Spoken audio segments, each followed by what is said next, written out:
قال شو القضية؟ دوخ في العالم من 3 مراحل. قال يا ابو هذا علم النفس وعلم الانسان وعلم كذا. قال كله غلط. اولا هو 3 مراحل، يمر بمرحله الكلب. شلون؟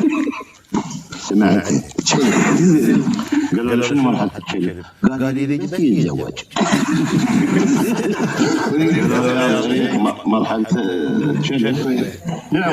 مرحله ثانيه بعدين بمرحله المطي. الانسان يمر بمرحله المطي وهذا. قال طبعا يظل بس يحمل علاجيك علاجيك.